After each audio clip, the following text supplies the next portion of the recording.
বিসমিল্লাহির রহমানির রহিম। হে সমস্ত জগতবাসী, আজ আমি আপনাদের সামনে একটি আলোচনা নিয়ে আসলাম। সেই আলোচনাটি হলো সূরা নাজম। সূরা নাজম এর আমল ও ফজিলত। অবশ্যই একটু খেয়াল করে শুনবেন। যে একটি কথা হলো কি জানুন, যে এই পৃথিবীতে অনেক মানুষ অনেক ধরনের আশা করে।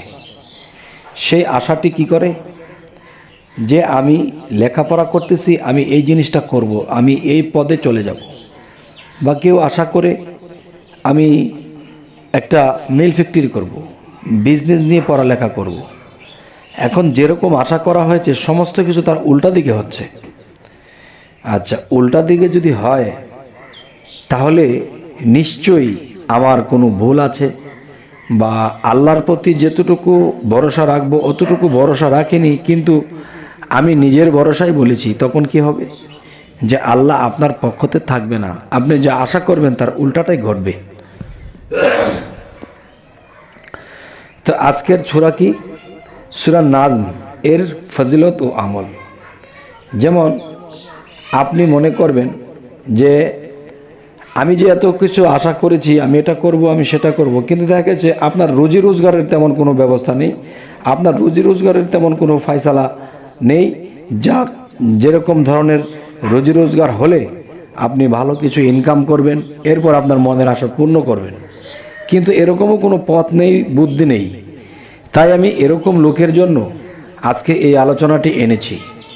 সূরা নাজম, এই সূরা 21 বার পাঠ করলে রুজি রোজগার বৃদ্ধি পাবে এবং মনোবাসনা পূর্ণ হবে। আপনি এমন কিছু মনোবাসনা করেছেন যা পূর্ণ হবার নয়, কিন্তু দেখুন সূরা নাজমের আমল ও ফজিলতের কারণে এই সূরাটি 21 বার পাঠ করলে রুজি রোজগার তো বৃদ্ধি পাবেই, ইনশাল্লাহ আপনি খুব তাড়াতাড়ি ধনী হয়ে যাবেন। আর যদি এই কথা মিথ্যা হয় তাহলে আল্লাহর কোরআন কি মিথ্যা হতে পারে? নাউজুবিল্লাহ। আল্লাহ সত্য, আল্লাহর কোরআন সত্য। এখন আমরা যদি সত্য হয়ে যাই তাহলে সবই সত্য। এবং আরেকটি কথা হলো যে হরিণের পাতলা চামড়ায় লিখিয়া তাবিজ রূপে গলায় বাঁধিলে সকলের উপর প্রাধান্য লাভ করবেন। যেমন আপনি সমাজে চলেন, আপনি ফ্যামিলিতে চলেন, ব্যবসার প্রতিষ্ঠানে চলেন, চাকরি প্রতিষ্ঠানে চলেন, কিন্তু কেউ আপনাকে সম্মান দেয় না, কেউ আপনাকে সম্মান দেয় না। তখন কিন্তু আপনি একটা জিনিস ভাবেন যে আসলে সম্মানের যোগ্যতা ব্যক্তি তো আমি সম্মান পাই না। ছোট হইতে বড় পর্যন্ত যারা আছে সকলেই কিন্তু একটা কথা বলে থাকে যে এই লোকটা এরকম সেরকম, কিন্তু যেই লোকটা আমাকে এরকম করতেছে, এরকম বলতেছে, এই লোকটাকে আমি বহু উপকার করেছি, বহু সাহায্য করেছি, আজকে এই লোকটি আমাকে অসম্মান করে কথা বলে, দূর থেকে আরে বেড়ে কেমন করে তাকাও, এবং মানুষের সাথেও সে আমার বদনাম বলতেছে। আর আমার সামনে আসলে তার চাহনি, তার যে কোহনির ভাব সম্পূর্ণই আলাদা। তখন মনে বড় দুঃখ লাগে যে মানুষের উপকার করেছি, আজকে এই আমার হাল। তাই আমি বলবো সূরা নাজম এর আমল ও ফজিলতগুলো যদি আপনারা নিয়মিত করতে পারেন, প্রথমত হবে কি, আপনার রুজি রোজগার বৃদ্ধি হবে। দ্বিতীয়ত হবে কি, আপনার মনোবাসনা পূর্ণ হবে। তৃতীয়ত হবে কি, হরিণের পাতলা চামড়ায় লিখিয়া তাবিজ রূপে গলায় বাঁধিয়ে রাখলে আপনি মানুষের কাছে প্রাধান্য হয়ে উঠবেন।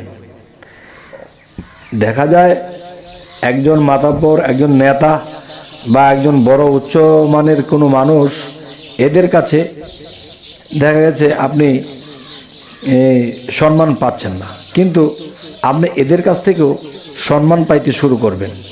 তাই বলে কি, অনেকে একটা কথা ভাবতে পারেন যে হরিণের পাতলা চামড়ায় লিখিয়া এই সূরাটি গলায় দিব, তাহলে হরিণের চামড়া আমরা কোথায় পাবো? জঙ্গলায় ভাগ থাকে, সেখানে হরিণ মারতে হবে, এরপরে হরিণের চামড়া আনতে হবে? না বাবা, না, এরকম কোনো কিছুই না। কোথায় পাবেন দেখেন, হাটে বাজারে তো আছেই, তার মধ্যে ঢাকা শহরে যারা বসবাস করেন দেখবেন গাছগাছরা কবিরাজি দোকান আছে, বহু ধরনের গাছগাছরা বিক্রি করে, শুকনা গাছগাছরা, এই দোকানে যাবেন, গিয়ে যখন বলবেন যে আমাকে হরিণের পাতলা চামড়া দিন, হয়তো কোনো দোকানে 300 টাকা নিতে পারে, কোনো দোকানে 500 টাকা নিতে পারে। আরে বাবা, 1000 টাকায় নিক না, এটা দিয়ে আপনার কি লাভটা হবে? হরিণের পাতলা চামড়ায় লিখিয়া তাবিজ রূপে গলায় বাঁধিলে আপনি সকলের কাছে প্রধান ব্যক্তি হয়ে যাবেন ইনশাআল্লাহ। আরও একটি বিষয় হলো কি, প্রধান্য ব্যক্তি তো হবেনই ইনশাআল্লাহ, পাশাপাশি দেখা যায় যে আপনি যে ধনী হয়ে যাবেন এবং পাশাপাশি মনোবাসনাও পূর্ণ হয়ে যাবে। তবে একটি কথা আমাকে দিতে হবে ভাই, সেটি হলো কি, যে আপনি এই আমলগুলো সূরা নাজমের আমল ও ফজিলত করার পরে আপনি যখন ধনী হয়ে যাবেন এবং মনোবাসনা পূর্ণ হবে এবং মানুষের কাছে প্রাধান্য হয়ে যাবেন, তখন কিন্তু বাবা একটা কাজ করতে হবে, তখন কিন্তু ভাই একটা কাজ করতে হবে। সেটি হলো কি, যে গরিব মিসকিন এতিমদেরকে দেখে দেখে যারা একেবারে অসহায় খবর নিয়ে নেবেন, এদেরকে কিছু কাপড় চোপড় দিবেন, এদেরকে 4টা খাইয়ে দিবেন, মাথায় হাত বুলিয়ে দিবেন। ইনশাল্লাহ আপনি যে আমল করেছেন, আপনি যে লাভবান হচ্ছেন, আরও হবেন ইনশাল্লাহ। তবে হে সমস্ত জগতবাসী, আমাদের এই চ্যানেলের আলোচনা যদি আপনাদের ভালো লাগে তো অবশ্যই সাবস্ক্রাইব করে রাখবেন এবং পরবর্তীতে আপনারা কী ধরনের আলোচনা চাইছেন অবশ্য তা জানাবেন। সকলে ভালো থাকবেন। আল্লাহ হাফিজ।